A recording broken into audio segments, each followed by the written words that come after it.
नमस्कार दोस्तों, मेरा नाम है मनीष कुमार सिंह और स्वागत है आपका 4 पीएम महाराष्ट्र से। दोस्तों, एमएलसी चुनाव से पहले देवेंद्र फडणवीस को एक बड़ी जिम्मेदारी दे दी गई है। महाराष्ट्र में 12 जुलाई को 11 सीटों पर विधान परिषद का चुनाव होना है और चुनाव से पहले डिप्टी सीएम देवेंद्र फडणवीस को एक बड़ी जिम्मेदारी मिली है। अब क्या है वो जिम्मेदारी और कैसे निभाएंगे, उसके बारे में हम चर्चा करते हैं।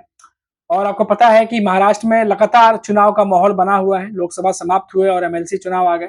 महाराष्ट्र विधान परिषद चुनाव के लिए 11 सीटों के लिए 12 उम्मीदवार मैदान में हैं, क्योंकि आखिरी दिन किसी ने नामांकन फॉर्म वापस नहीं लिया। विधान परिषद के लिए विधानसभा में वोटिंग 12 जुलाई को होगी। गुप्त मतदान के कारण बड़े पैमाने पर आर्थिक खरीद फरोख्त की आशंका जताई जा रही है। कई सारी चीजें इधर से उधर हो सकती हैं। कई सारे नेताओं के वोट इधर उधर हो सकते हैं। इस बीच महायुति यानी एनडीए की ओर से एक अहम जानकारी सामने आई है। देवेंद्र फडणवीस को एक बड़ी जिम्मेदारी दे दी गई है। मीडिया रिपोर्ट्स की माने तो विधान परिषद के चुनाव के लिए उप मुख्यमंत्री देवेंद्र फडणवीस को महागठबंधन की एक अहम जिम्मेदारी सौंपी गई है। देवेंद्र फडणवीस महायुति के विधायकों को प्रथम और द्वितीय वरीयता के वोट कैसे देने हैं, इसके बारे में वो उन्हें गाइड करेंगे। ये सामने आया है कि वे अपना उम्मीदवार लाने के बजाय महायुति के उम्मीदवार को चुनने के लिए वोट पैटर्न तय करेंगे। 2022 के राज्यसभा और विधानसभा परिषद चुनाव में देवेंद्र फडणवीस ने जादू कर दिखाया था। अब उसी जादुई पैटर्न को फिर से चलाने की मुख्यमंत्री जो मुख्य जिम्मेदारी है वो देवेंद्र फडणवीस को दी गई है। अब अगले कुछ दिनों में यह साफ हो जाएगा कि क्या 2024 में भी देवेंद्र फडणवीस का जादू चलेगा या नहीं। हालांकि इसकी उम्मीद अभी तो फिलहाल समझ में नहीं आ रही है कि कितना चलेगा या नहीं चलेगा, क्योंकि जिस तरीके से नेताओं के मन में जो है अंतर्द्वंद चल रहा है।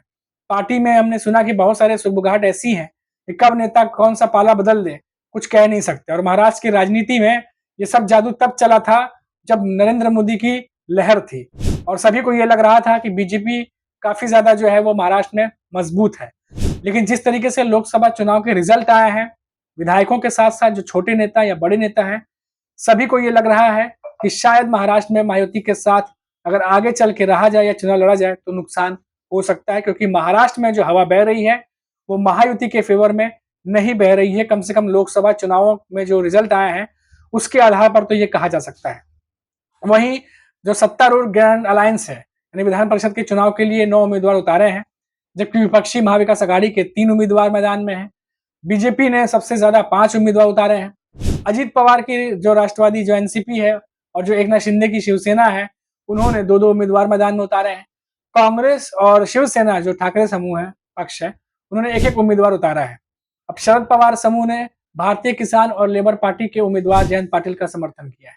बता दें कि महाराष्ट्र विधान परिषद चुनाव को लेकर 12 जुलाई को चुनाव होना है और इसके नतीजे भी इसी दिन घोषित किए जाएंगे। विधानसभा चुनाव से पहले ये चुनाव बहुत ज्यादा अहम माना जा रहा है। अब देखना होगा कि ये जो चुनाव है इस पर किसका पलड़ा भारी दिखाई देता है। हालांकि जिस तरीके से लहर चल रही है कुछ कहा नहीं जा सकता, और जिस तरीके से कहा जा रहा है कि देवेंद्र फडणवीस का क्या जादुई पैटर्न काम करेगा, उस पर भी इस बार बहुत ज्यादा यकीन कर पाना कि वो पक्का करेगा, इस पर भी कुछ कहा नहीं जा सकता, क्योंकि ये महाराष्ट्र की राजनीति है और यहाँ कभी भी कुछ भी हो सकता है। और काफी ज्यादा जो कह सकते हैं कि प्रेडिक्शन अगर किसी की गलत होती है, जो बड़े बड़े राजनेता के जो एक्सपर्ट्स हैं, जो पॉलिटिकल एनालिस्ट हैं, सबकी जो एक राय है जो औंधे मुंह गिरती है, तो यही महाराष्ट्र की राजनीति में गिरती है, क्योंकि यहाँ कुछ भी फिक्स नहीं है, कभी भी कुछ भी हो सकता है। अभी के लिए फिलहाल इतना ही, फिर लौटेंगे तो बात करेंगे महाराष्ट्र से किसी बड़ी खबर पर। तब तक के लिए मुझे इजाजत दीजिए। नमस्कार।